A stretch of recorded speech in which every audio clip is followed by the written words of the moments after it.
Salut tout le monde, bienvenue à Finances fondamentales, le podcast d'éducation financière qui se prend pas au sérieux. Chaque semaine, je te synthétise un livre qui touche de près ou de loin les finances personnelles et l'investissement boursier. Je te résume donc des centaines d'heures de lecture de façon simple avec des exemples concrets et transparents. Si tu souhaites prendre en main ta santé financière, t'es à la bonne place. C'est parti, bon podcast!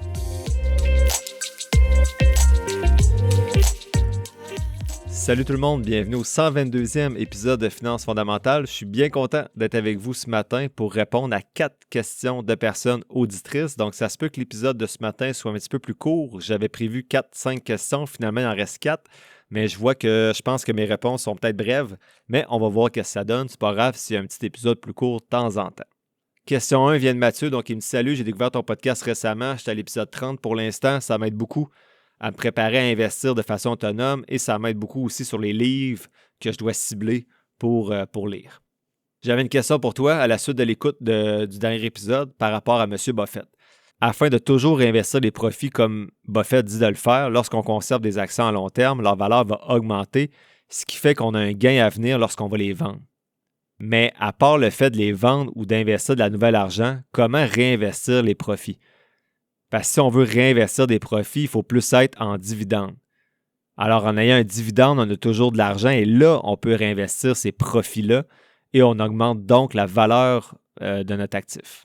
Sinon, pour réinvestir, il faudrait vendre à l'occasion notre profit fait au courant d'une année pour racheter des nouvelles actions. Donc, par exemple, si j'ai 10 000 $ dans VFV, je fais 10 % dans l'année, je suis donc à 11 000 $. Donc, je devrais vendre 1 000 $ de ce FNB-là puis le réinvestir dans la même action ou dans une autre. Donc, il posait une question. Ma réponse à Mathieu. Salut Mathieu, ta question est excellente puisque je crois qu'il y a plusieurs personnes débutantes qui peuvent se la poser. Donc, quand on parle de réinvestir les profits, on parle des dividendes habituellement. Ça ne veut pas dire d'avoir un profil d'investissement axé sur les dividendes. Personnellement, je ne sais pas cette stratégie-là et je reçois parfois quand même 300-400$ dans mon compte, mais ce montant-là, je le réinvestis. Donc, ce montant-là va être de plus en plus gros au fur et à mesure que mon portefeuille va grossir, même si je ne suis pas axé sur les dividendes. Sinon, tu peux interpréter ça aussi comme un peu dans ton exemple, mais pas pour racheter la même action. Donc, si tu as 10 000 $ dans VEV puis tu fais 10 % et que tu fais 1 000 $ de profit, bien, tu pourrais vendre 1 000 $ de profit, mais c'est parce que tu veux le réinvestir ailleurs.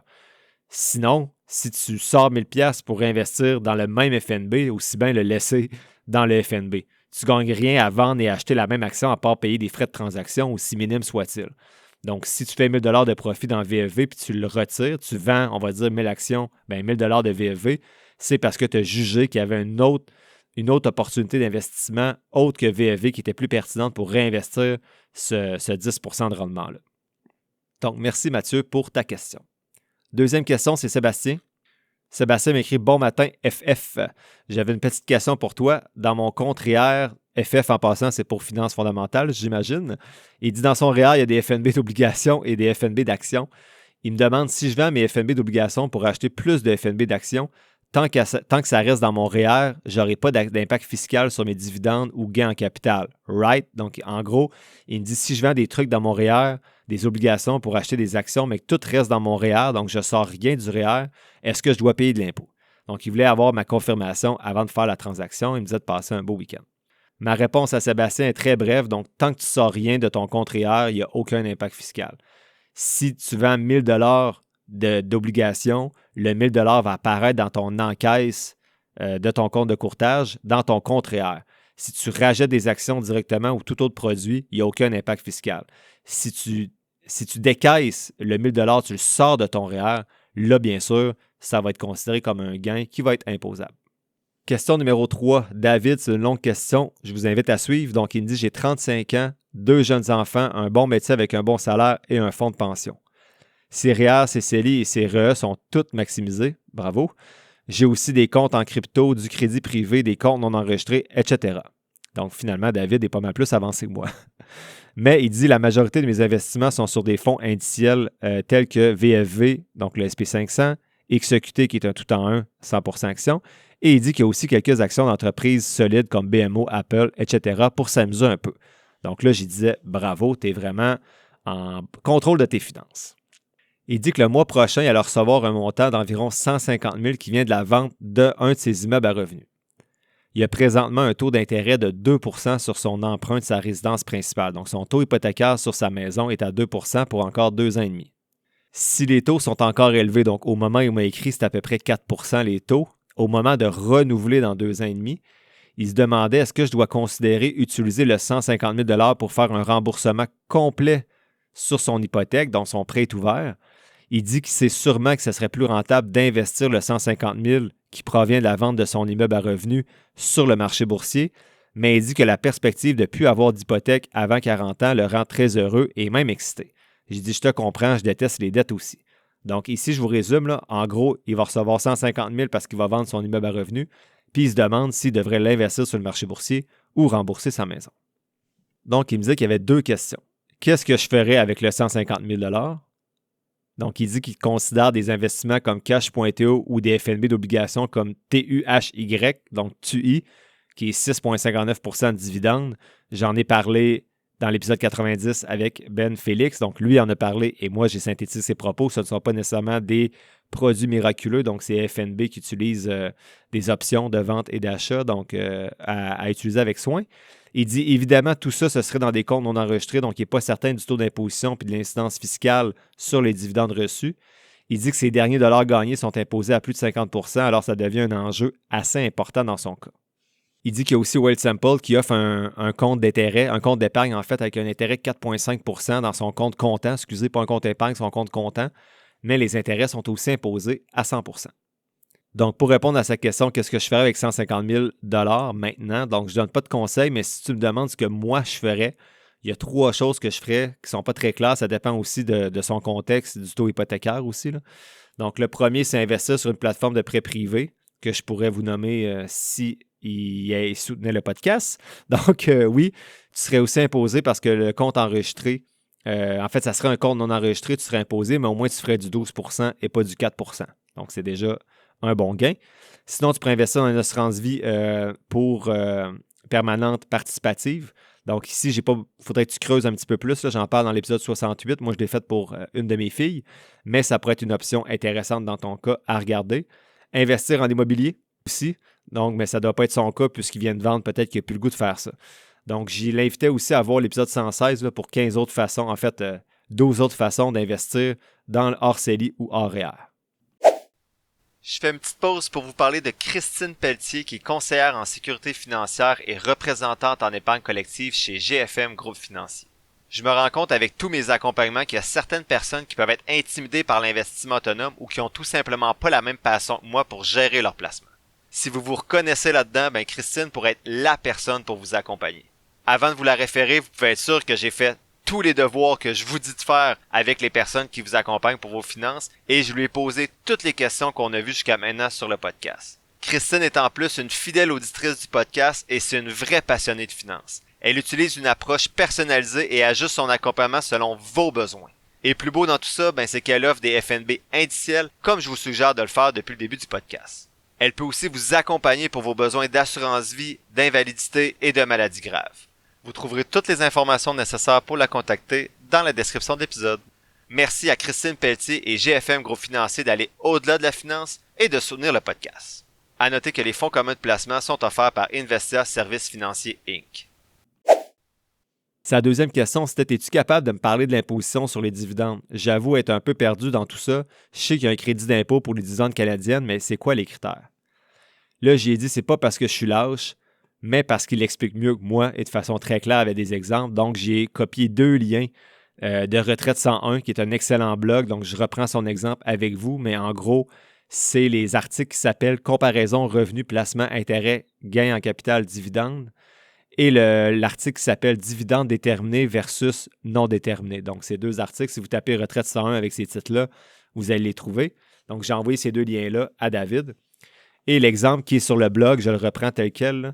Dans l'exemple, avec un dividende admissible, donc un dividende déterminé, donc un dividende canadien, on prend l'exemple de Kevin. Donc, Kevin a des revenus imposables de 50 000 $. Il y a un taux marginal combiné de 37 % environ. Au lieu de CPG ou d'actions de Google, il décide d'investir un 10 000 $ en actions de la Banque royale du Canada, donc avec le symbole RY. Le taux marginal d'imposition, c'était 37,118, mais je vous arrondis ça. Donc, Kevin procède à l'achat des actions dans son compte non enregistré le 1er janvier 2021. Donc, ici, c'est important de noter que la Banque royale du Canada verse un dividende trimestriel, donc à chaque 3 mois, d'environ 1,08 sous, donc 1,08 par action pour un rendement de dividende d'environ 3,37 % par année pour l'année 2021, donc lorsque le blog a été écrit. Le dividende peut varier d'un trimestre à l'autre et le rendement annuel aussi. Donc, c'est au moment, c'est vraiment une photo, là, le 3,37 %, ça peut changer. Donc, pour garder l'exemple le plus simple possible, on suppose que le dividende va être le même chaque 3 mois et que le rendement du dividende va rester le même, soit 3,4 % pour l'année en cours. Donc, au cours de l'année, Kevin va recevoir 340 $ en revenus de dividende. Donc, c'est le 3,4 % de 10 000 $. Ces dividendes admissibles-là, donc déterminés parce que c'est des dividendes canadiens, vont devoir être déclarés dans sa déclaration de revenus de l'année. Donc, le dividende majoré imposable va être de 469,20. Le crédit d'impôt pour dividende va être de 70,47 et l'impôt réel à payer va être de 104 $ environ. Donc, son revenu de dividende net après impôt, donc il avait reçu 340 $, il reste environ 236 $. Je vous épargne les détails du calcul, puis j'ai déjà dit trop de chiffres, là, mais en gros, si on a un revenu, un dividende admissible plutôt, avec 340 $, il nous reste 236 $ dans les poches. Si on investit dans des dividendes non admissibles, donc on appelle ordinaires, bien, au cours de l'année, si on reçoit le même 340 $, il nous reste 230 $ environ dans les poches à la fin. Donc, entre le dividende admissible et le dividende non admissible, sur un dividende de 340 $, il y a une différence de 6 $. Donc, 236 $ si le dividende est admissible et 230 $ s'il ne l'est pas. Donc, on peut constater que le dividende admissible est plus avantageux fiscalement parlant que le dividende qui est non admissible.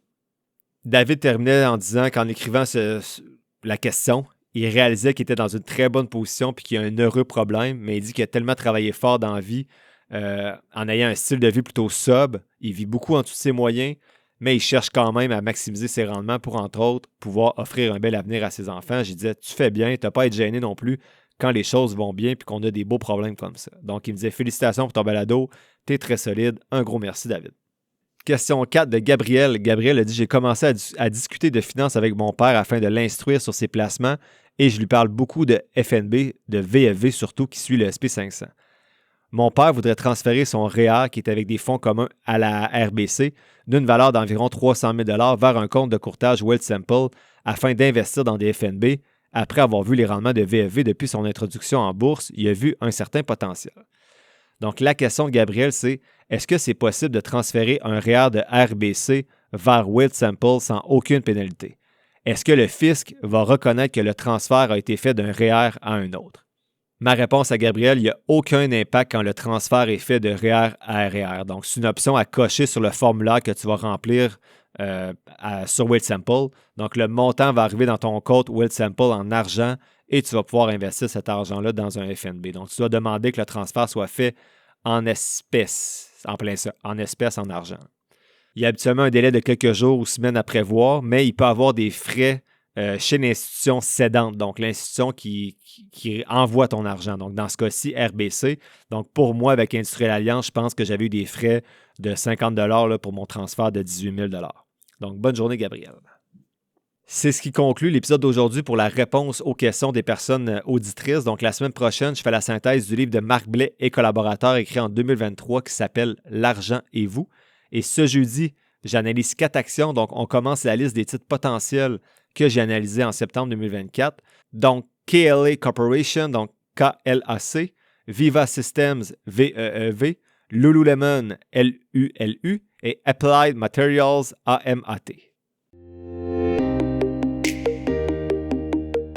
L'épisode tire à sa fin, j'espère que tu l'as apprécié. Si c'est le cas, je t'invite à le partager et à t'abonner au podcast, en plus de mettre quelques étoiles ou de le liker selon la plateforme sur laquelle tu m'écoutes.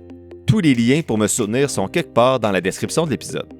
N'oublie pas que les informations communiquées dans le podcast sont dans un but strictement éducatif, ce ne sont pas des conseils financiers. Je t'invite à consulter un professionnel pour des conseils spécifiques à ta situation parce que je ne peux pas être tenu responsable de tes décisions financières. Comme je le dis depuis un petit bout, je ne suis pas un expert, prends donc pas ce que je dis pour du cash, fais toujours tes propres recherches. Sur ce, merci d'avoir passé un peu de temps avec moi aujourd'hui et on se voit dans le prochain épisode de finances fondamentales.